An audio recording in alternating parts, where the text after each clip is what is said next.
the Director General of World Heritage Center, UNESCO, my sister, Zainab Hawa Bangura, Director General of the United Nations Office in Nairobi, members of the Diplomatic Corps, distinguished guests, distinguished delegates, ladies and gentlemen, good morning. As I listen to the presentations that have been made here, it reminded me of my first year at the university, when we attended a course at the Nairobi National Museum. Mary, my classmate, who is currently the Director General of the National Museums of Kenya, was with me. She's right there. And yes.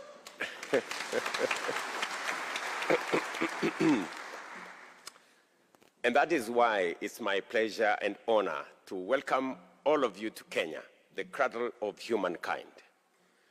It is not by chance or accident, ladies and gentlemen, that Kenya is globally recognized as the home of human origins, a distinction rooted in remarkable fossil discoveries of early humans found right here in Kenya. In December last year, we marked 40 years since the discovery of the Turkana boy, the most complete early human ancestor ever recovered, 1.6 million years old. This fossil, housed at the National Museums of Kenya just a few kilometers from this United Nations complex, underscores Kenya's status as a global center of human history.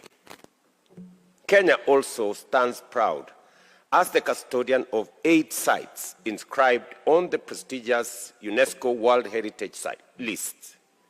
I am especially pleased to note that the Gedi National Monument became the latest addition following its inscription last year.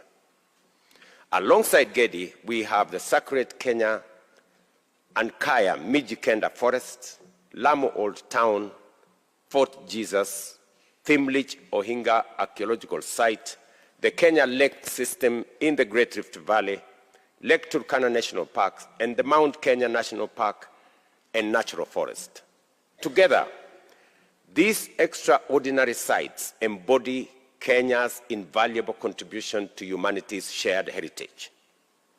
This conference marks the culmination of a journey that began in 1972 with the adoption of the Convention concerning the protection of the world cultural and natural heritage.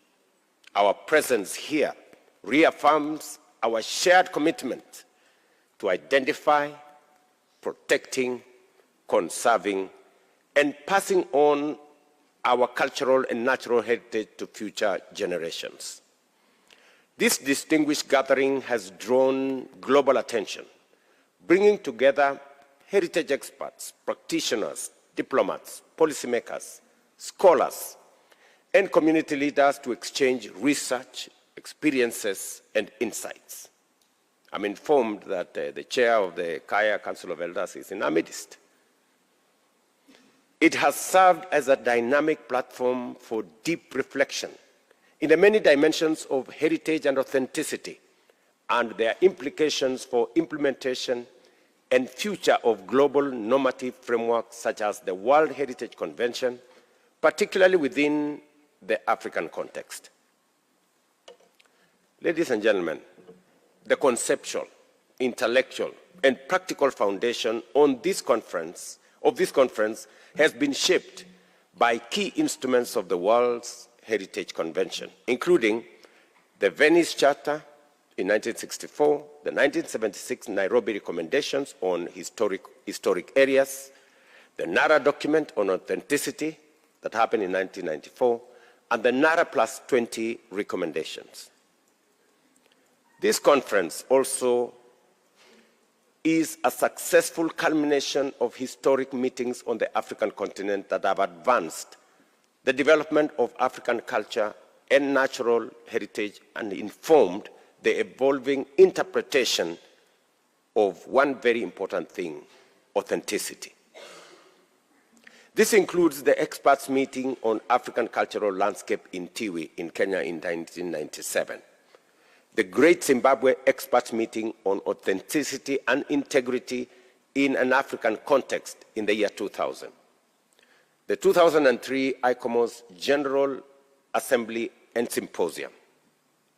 Others include the Charter for African Cultural Renaissance, adopted in Sudan in 2006, and the Africa Union's Agenda 2063, the Africa We Want, launched in Addis Ababa in 2015.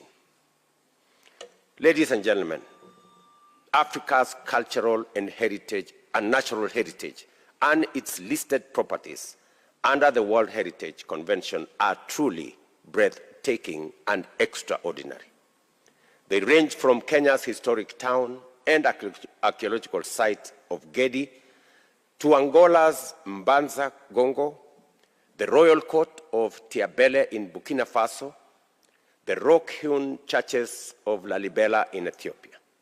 Other notable sites include the Pleistocene occupation sites of South Africa, the island of Gorée in Senegal, the Medina Otuan in Morocco, and the Mosi Tunya Victoria Falls of Zambia and Zimbabwe border.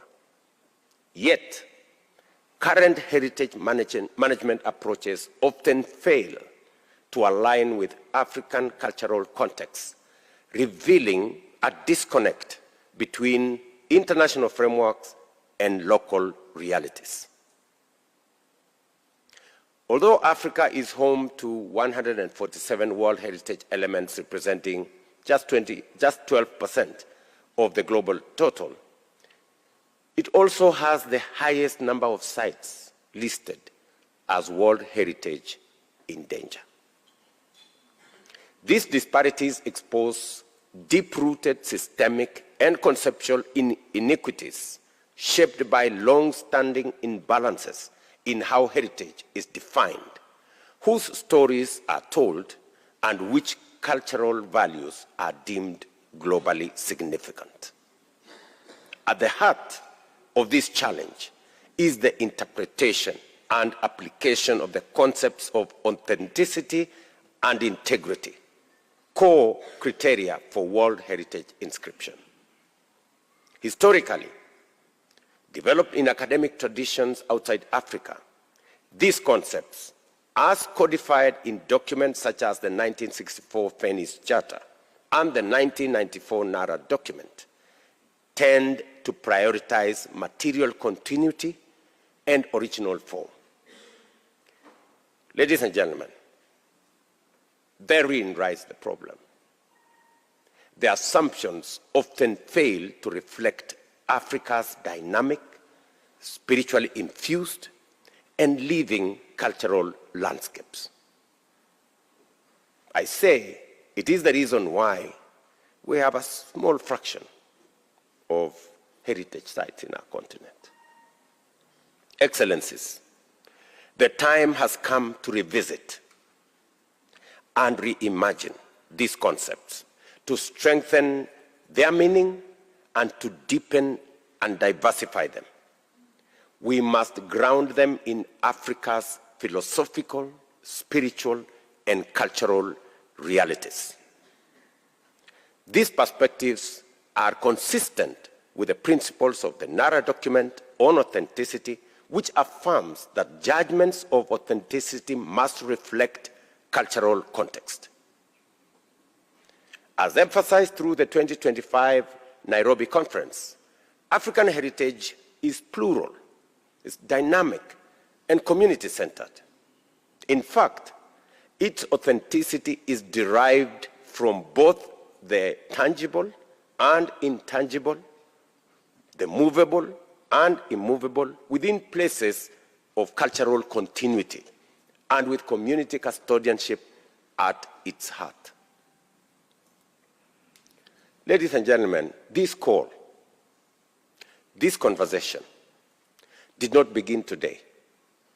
But today, we have achieved what those who came before us envisioned.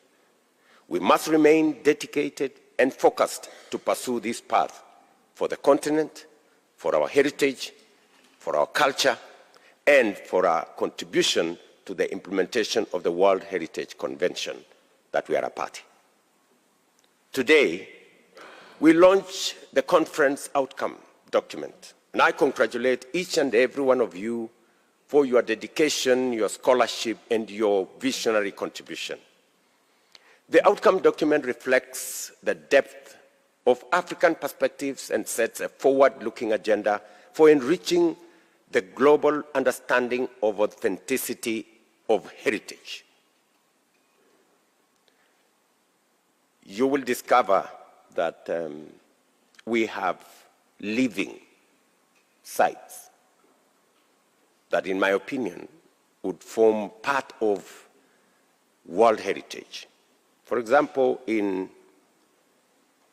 Hell's Gate, a few kilometers from here, maybe 70 kilometers from here, we have something that's inscribed as a baboon parliament, where every so often baboons come together around a site and they look like they are having a conversation.